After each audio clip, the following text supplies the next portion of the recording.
What's up, guys? This is day 12. So today was an interesting day. I woke up pretty late because I'm trying to remember what I did, but anyways, I stayed up late and I woke up at like 2 or 3 p.m.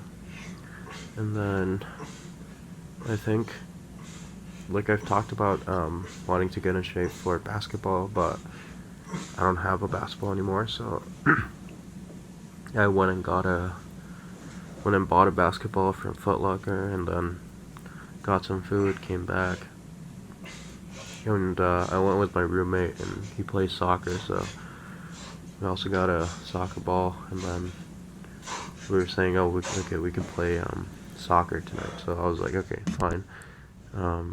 It'll be good workout for me, good conditioning. And so we went, played for about an hour.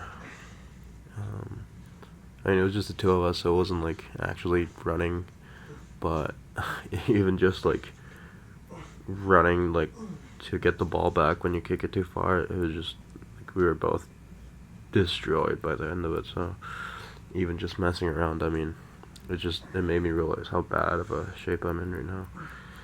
But I have a month until the basketball starts, so that's, I think, plenty of time.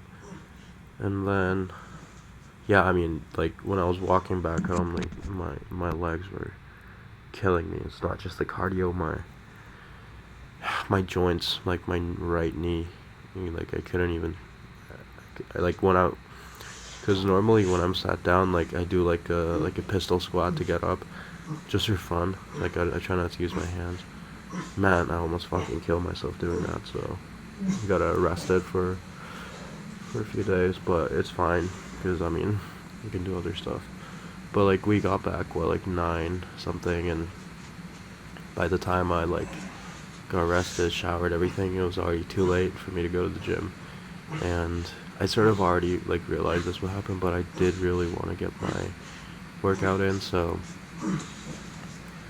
yeah, like once I made up my mind that I would just do it at home, I started to just do like other stuff, and then eventually, yeah, so right now I'm making this at like 4 a.m. The workout was done around 2 3 a.m.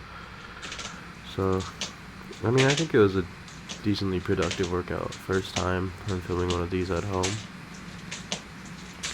So you can see I have 2 25-pound dumbbells.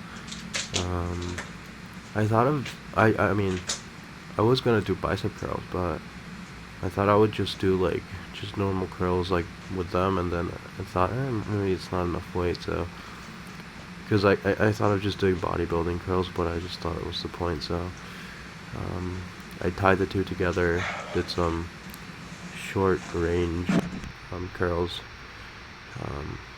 I mean, it was pretty hard for me because my biceps are weak, but it also like sort of, I think, helps condition the elbows, because I was also sort of leaning into my elbows a bit. So once I did that like straight up, I wanted to like do it with different variations with the strap to work my hand. So here I grip it, and I thought I could do like pronation curls, but you can see it's way too heavy for me. So yeah, and then I tried on my left, a little more success, but I just realized like even if I could do 1 or 2, like I won't be able to get a good set. So I'll try these, and then maybe I try these again, but eventually, and after this I'll try to do it with just like as a hammer curl, sort of like a riser curl, but like that didn't work out either. So after that, I lower it to 1 dumbbell, and then I do like 3 sets of 10, 15, I think. So if I do 3 sets of 10, 15, so one I do it with a water bottle or a cup, and then I do pronation, and then I do like a riser. So I think it was a pretty solid workout. Yeah, I mean, you guys get to see my room. It's pretty messy. the little black box you see is the massage gun that I got a week or two ago. I've been using that a lot. And then the basketball also, I just got that today, so I'm excited about it. And yeah, I was feeling like really tired and just whatever, but I was just doing bicep curls, so it wasn't the hardest thing in the world, so I got through it. But yeah, I mean, it is hard to sort of, I mean, I feel it's hard in the first place to work out every day, and then it's even harder to film it and put it on YouTube, and then it's even harder to do like 2 sports, because I feel even like when I used to work out regularly, if I went out and ran and I felt the way I did, I would have called it a day for sure, but I didn't film it, and nor is it related to arm wrestling, so I sort of felt like obligated to do something more.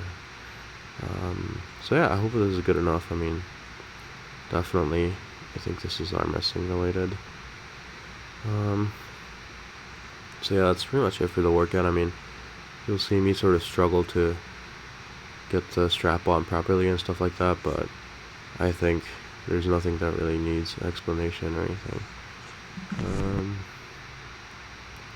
Yeah, I mean, I guess I'll just talk about some stuff that's going on in arm wrestling. Like, one thing I'm pissed about is a fucking Ermes Genadi match, because I don't know why I bet on Ermes, but I bet on Ermes. Yeah, also I want to start pronouncing their names correctly, because it's like I get pissed when people pronounce my name wrong. Like, not personally, like I know it's not like it's whatever, but it's just like annoying, right? And I can't stop it from being annoying. Like, I won't, like, generally, like, I don't say anything, but anyways, I think it's pronounced Ermes, so I'll just call him Ermes. I don't know, I was on Armez hype train for a while. Just looked super strong, and I always liked him because he was just such, like, obviously, like, I really like the guys that, like, have good hand control and always, like, in good positions, and just looks, like, aesthetic when they're arm wrestling, you know. Not to say that's the only type of arm wrestler I like, because I also love, like, Michael Todd, and he's not very, like, pleasing to watch, I guess. Like, I also like the arm wrestlers that will just grind it out, sort of, like, people that never give up. That's also something that I'm really into. But anyways, I guess I overrated Ermes as well, like especially like with Larry Wheels, and then the practice with Vitaly, all this stuff. But I bet on Ermes, and then after a while I just started realizing, like, why the fuck did I bet on Ermes? And I think it was even before the KOTT match, because I guess, like, I just started, like, to read what people were saying and stuff, and it just started to, like, sway me in the other way. And then, you know, like, if you're, like, following the stuff, you must have heard that, like, Ermes is saying, oh, my wrist is injured and I want to switch it to lefty. And then he posted something today saying, oh, actually, I'm fine to pull right.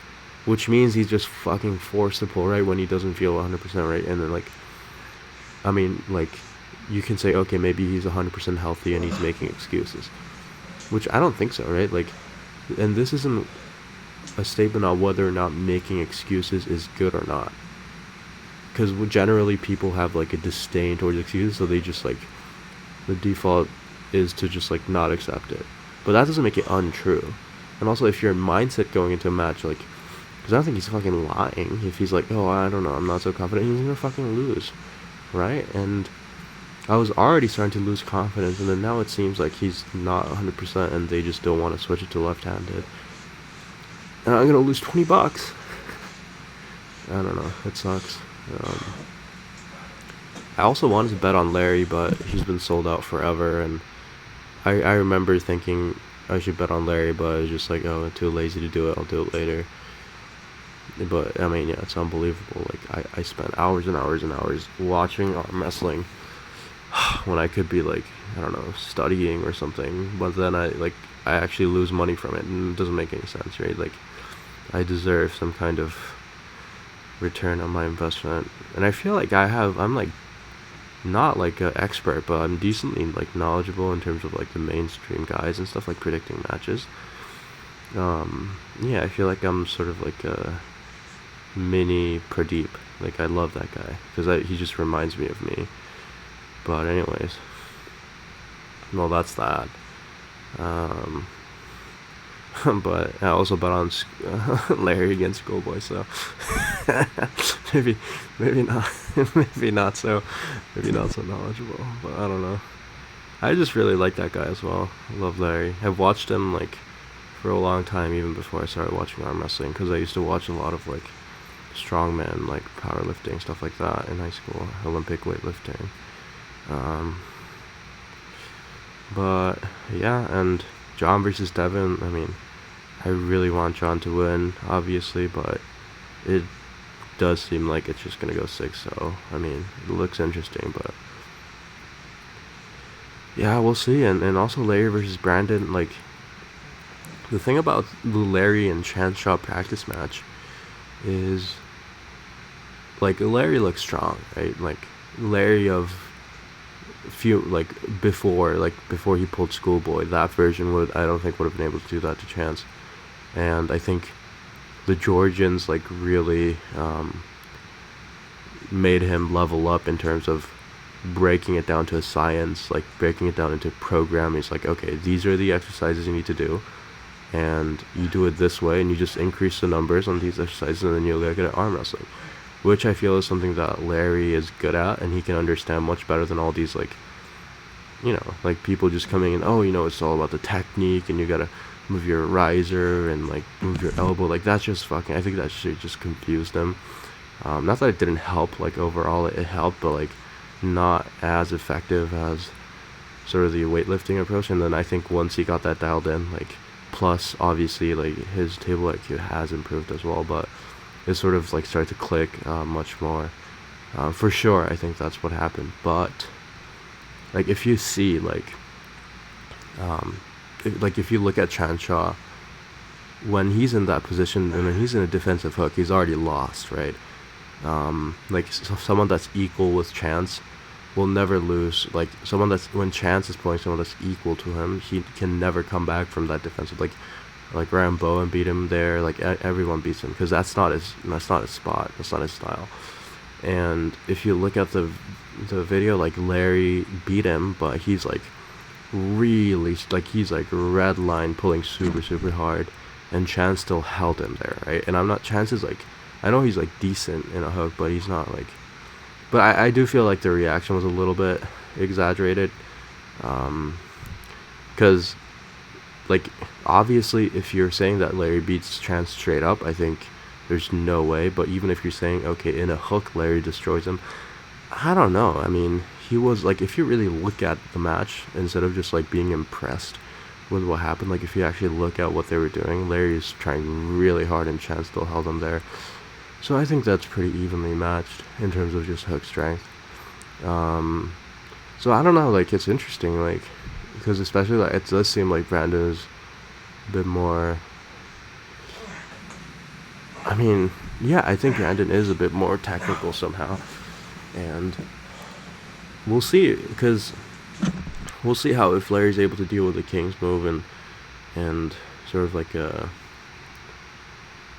guy with just, that's not just super strong, but like a guy that has desperation. So, but I think, like, so the way I see it is, there's like a 40 to 50% chance that Larry's just way too strong, Brandon can't do anything, and then there's like a 30% chance that it's a good match, like it goes back and forth. And then I can also see a situation where Larry's screwed, but I think it's unlikely. But yeah, I guess those are like my predictions for King of the Table. Yeah, and the video is gonna end, so thanks for watching, guys.